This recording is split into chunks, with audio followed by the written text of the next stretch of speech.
गांव के बाहर एक पुराना घर था जो सालों से वीरान पड़ा था। लोग कहते थे कि उस घर में एक भूतनी का वास था जिसकी आत्मा हर रात वहां घूमती थी, मगर किसी ने भी उस घर में जाने की हिम्मत नहीं की।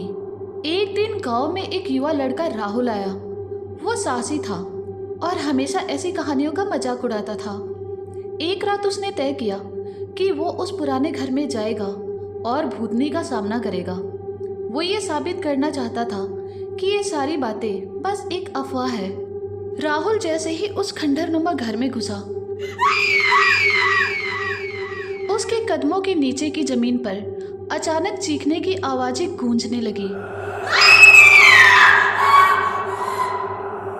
जब उसने ध्यान से सुना तो पाया कि ये आवाज किसी औरत की थी जो दर्द और गम से भरी हुई थी।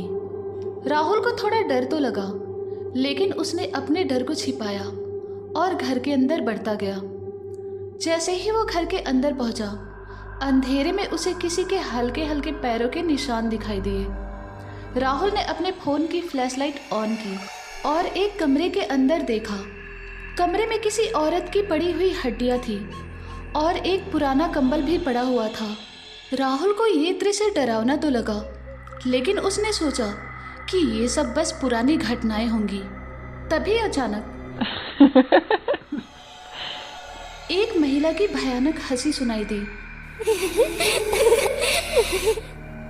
राहुल ने पीछे मुड़कर देखा और उसकी आंखें फैल गई। सामने खड़ी थी एक कटी फटी चेहरे वाली भूतनी जिसकी आंखें जल रही थी और चेहरे पर खून के धब्बे थे।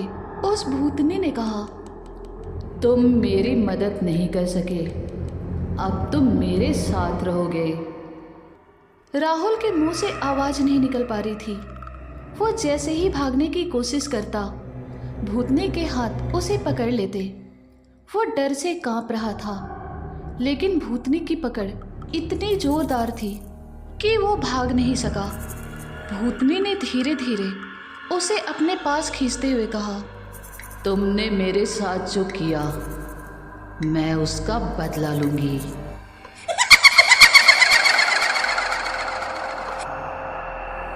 अगली सुबह गांव वालों ने देखा कि राहुल का फोन घर के बाहर पड़ा हुआ था, लेकिन राहुल का कहीं कोई निशान नहीं था। लोग कहते हैं कि वो भूतनी उसे हमेशा के लिए अपने साथ ले गई। आज भी रात के समय उस घर से अजीब सी आवाजें आती हैं और लोग कहते हैं कि राहुल की चीखें उस घर में सुनाई देती है, क्योंकि वो भूतनी से बच नहीं सका।